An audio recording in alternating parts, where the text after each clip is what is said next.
श्रीमंत प्रियकर प्रेयसीने केलेला गेम आणि परदेशातून सूत्र हलवणारी ती व्यक्ती.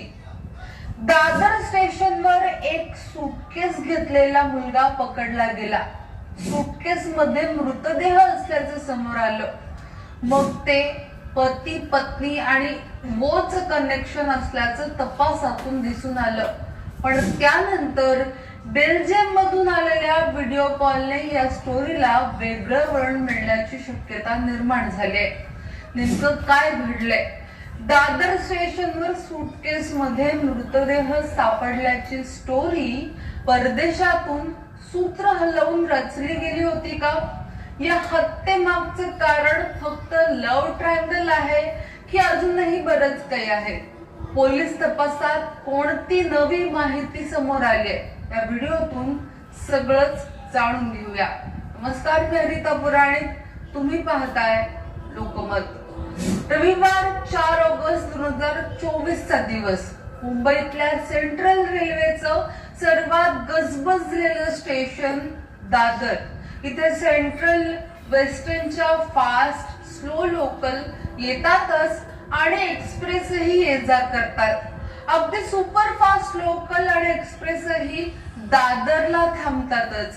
त्यामुळे कायम प्रचंड गर्दीने भरलेलं हे भव्य रेल्वे स्टेशन. इथे पोलीस अगदी 24 तास गस्तीवर असतात. लांब पल्ल्याच्या अनेक गाड्या येतात जातात, तेव्हा दादर मध्ये अनेकदा तपासणी केली जाते. 4 तारखेच्या रात्री 12:30 वाजता प्लॅटफॉर्म क्रमांक 11 वर कोकणात चाललेल्या तुतारी एक्सप्रेस मध्ये Heavy sunscreen is making you look dull. Come on. जनरलच्या डब्यात चढण्यासाठी 2 मुलं रांगेत उभी होती. त्यातल्या एकाच्या हातात एक लाल रंगाची सूटकेस होती. सूटकेस इतकी जड होती की त्या मुलाला ती नीट धरताही येत नव्हती. मुलगा ती कशी बशी पकडून उभा होता. मध्येच खाली ठेवत होता, मध्येच परत पकडत होता. त्याच्या या सगळ्या हालचालींकडे स्टेशनवर उभ्या असलेल्या पोलिसांचं लक्ष होतं. बॅगेत इतकं काय असेल की त्याला ती नीट धरताही येत नाहीये? पोलिसांच्या मनात शंकेची पाल चुकचुकली. त्या मुलाबरोबर अजून एक मुलगा होता. पोलिसांनी त्या दोघांच्या दिशेने जायला सुरुवात केली. पोलीस गर्दीत शिरताच त्यातल्या हातात सुटकेस नसलेला मुलगा तिथून पळून गेला. पण दुसऱ्याच्या हातात सुटकेस असल्याने एवढी जड सुटकेस घेऊन पळणं शक्य नव्हतं. श्वास रोखून थांबवण्याशिवाय काहीच पर्याय त्या मुलाकडे नव्हता. पोलीस आले, मुलाची चौकशी करण्याचा प्रयत्न करू लागले. मुलाचं नाव होतं जय प्रवीण चावडा. तुझ्या बॅगेत काय आहे असं विचारलं गेलं. तेव्हा या जयला बोलताच येत नाहीये असं लक्षात आलं. त्यामुळे बाचाबाची, भांडण, वादावादीत वेळ गेलाच नाही. पोलिसांनी बॅग चेक करायला सांगितलं. जयला ती उघडून दाखवावी लागली. पण सुटकेस उघडल्यावर पोलीसही चक्रावून गेले.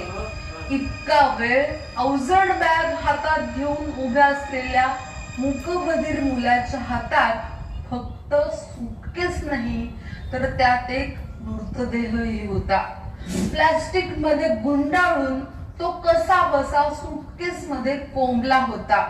एक अख्खा माणूस सुटकेस मध्ये होता. त्यामुळे जयला ती सुटकेस पकडणं कठीण जात होतं. मृतदेह समोरच असल्याने जय रंगेहात पकडला गेलेला. पण तो मूकबधीर असल्याने आता त्याच्याकडून झालेलं सगळं काढून घ्यायचं कसं हा प्रश्न पोलिसांसमोर होता. मग साइन लँग्वेज एक्सपर्टना बोलवलं गेलं. त्या साइन लँग्वेज एक्सपर्टने जय कडून प्रकरण जाणून घेतलं. तेव्हा कळलं की जय चावडा बरोबर असलेला आणि नंतर पळून गेलेला दुसरा मुलगा होता शिवजित सिंग. पोलीस आपल्या दिशेने येत आहेत, त्यामुळे आपण पकडले जाणार या भीतीने त्याने आधीच पळ काढला.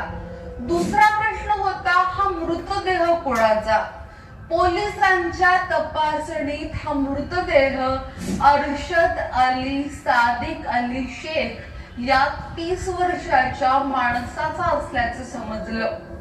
सांताक्रूजच्या कलिना परिसरात राहणारा अरशद, शिवजीत सिंग आणि प्रवीण चावडा या दोघांनी मिळून अरशदची हत्या केल्याचं तपासातून समोर आलं.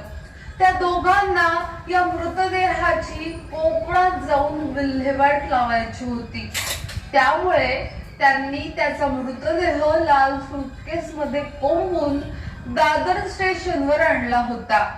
तिथून ते तुतारी एक्सप्रेसने कोकणात जाणार होते, पण वाटेत रेल्वे सुरक्षा दलाचे जवान संतोष कुमार यादव आणि पोलीस अंमलदार माधव केंद्रे यांना त्या दोघांचे हातवारे आणि बॅगेचं वजन संशयास्पद वाटलं आणि गुन्हा लक्षात आला.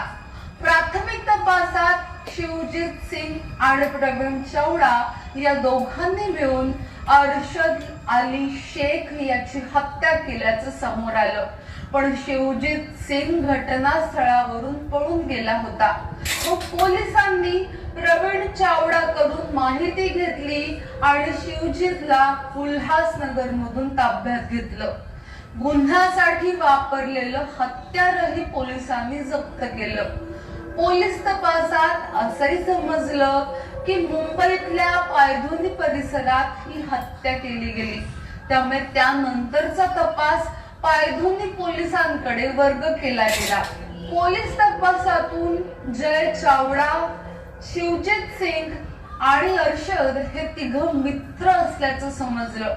त्यामुळे एका मित्राला बाकी 2 मित्रांनी मिळून मारलं अशी ही स्टोरी दिसत होती.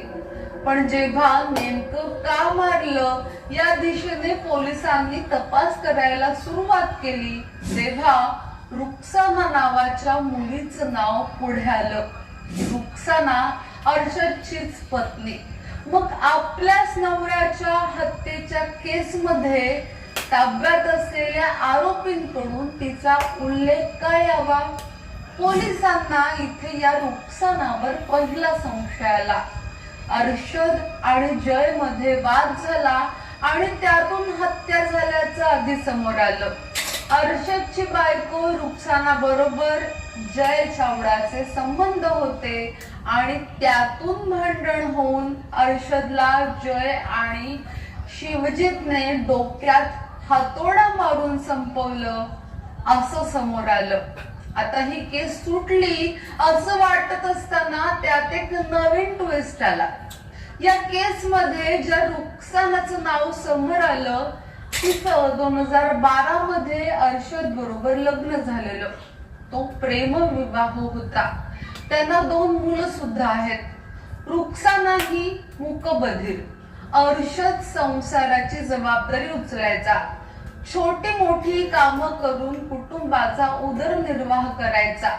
दुसरीकडे पायधुनीतल्या गुलालवाडी परिसरात कोट्यावधी किमतीच्या घरात जय चावडा राहायचा. हा जय, त्याचा मित्र शिवजीत सिंग आणि अरशद यांच्यात मैत्री झाली. क्रिकेट खेळायला जात असताना मैत्री झाल्याचं समजलं. त्या तिघांमधला सर्वात श्रीमंत असलेला जय अंधेरीतल्या एका लॅब मध्ये ॲनिमेशनचं काम करायचा. त्याची आई आणि भाऊ कॅनडात असतात. जय आणि रुक्सानाचे संबंध होते, पण रुक्साना अरशद बरोबर लग्न झालेली होती. त्या दोघांच्या प्रेमात आता अरशदचा अडसर येऊ लागला होता. त्यामुळे मग एकमेकांबरोबर राहता यावं म्हणून रुक्साना आणि जयने अरशदला संपवण्याचा प्लॅन आखला. दर रविवारी तिघं जयच्या घरी एकत्र येऊन दारू पिऊन पार्टी करायचे. रविवारी म्हणजे 4 ऑगस्टच्या दिवशी सुद्धा नेहमीप्रमाणे तिघं जयच्या घरी जमले होते. तेव्हा शिवजीतची मदत घेऊन जयने अर्षदच्या डोक्यात हातोडा मारून त्याचा खून केला. पण हत्या झाल्यावर हा जय घाबरला. शिवजीतवर सर्व ढकलण्याचा प्रयत्न करू लागला. त्याने सुरुवातीला दिलेल्या जबाबात खोटी माहिती दिली. शिवजीतचेच या अर्षदच्या बायकोवरून वाद सुरू असल्याचं सांगितलं. त्यातूनच शिवजीतने हत्या करून मला धमकावत मृतदेहाची विल्हेवाट लावायला लावली अशी खोटी माहिती त्याने पोलिसांना दिली. त्यामुळे सुरुवातीला पोलिसांची दिशाभूल झाली. पण पोलिसांनी आपला पोलिसी खाका दाखवायला सुरुवात केल्यावर रुखसानाचा सहभाग या सगळ्यात समोर आला आणि पोलिसांनी तिलाही अटक करून त्या दिशेने तपासाला सुरुवात केली. पण अनैतिक संबंधातून प्रेमिका आणि तिच्या प्रियकराने तिच्या पतीचा काटा काढला हा या स्टोरीचा दिसत असलेला अँगलच या स्टोरीचा शेवटचा अँगल आहे का या दिशेने पोलीस तपास करत असताना त्यांना आणखी एक धक्कादायक माहिती समजली. हीच या स्टोरीतली नवी अपडेट आहे आणि नवा ट्विस्टही आहे. पोलिसांनी दिलेल्या माहितीनुसार जयच्या घरी दारू पार्टी झाल्यावर जयने एका तरुणीला आणि आणखी एका व्यक्तीला अशा दोघांना व्हिडिओ कॉल केले. शिवजीतने अर्षदची हत्या केल्याचं त्यातून दाखवलं. शिवजीतने यातल्या एकाला काम हो गया है असा इशारा केला. पुढे त्या व्यक्तीने हत्येचा लाईव्ह व्हिडिओ मुंबई आणि इतर काही ठिकाणच्या मूकबधिरांसाठी असलेल्या टीव्ही ड्रिफ्ट व्हिडिओज या ग्रुपला दाखवला असंही समोर आलंय. ज्या व्यक्तीला काम झाल्याचा इशारा शिवजीतने केला ती व्यक्ती दुबईत असल्याचंही समोर आलं. ती व्यक्ती तिथे बसून सर्व सूत्र हलवत असल्याचं नातेवाईकांचं म्हणणं आहे. बेल्जियमच्या मोबाईल नंबरवरून 7 मिनिटांचा हा व्हिडिओ कॉल सुरू होता असंही समोर आलंय. त्यामुळे आता या स्टोरीतली ही व्यक्ती नेमकी कोण याचा तपास पोलीस करतायत. त्यामुळे जेव्हा ही व्यक्ती कोण, बेल्जियम वरून कॉल का आला होता, दुबईतल्या व्यक्तीला व्हिडिओ कॉल का केला गेला आणि पती पत्नी आणि वो याच्या व्यतिरिक्त या स्टोरीला वेगळा अँगल काय हे सगळं पोलीस तपासातून समोर येईल तेव्हा आम्ही तुमच्यापर्यंत अवश्य पोहोचू. पण ही माहिती कशी वाटली, हा व्हिडिओ कसा वाटला आमच्यापर्यंत अवश्य पोहोचवा आणि पाहत रहा लोकमत. धन्यवाद.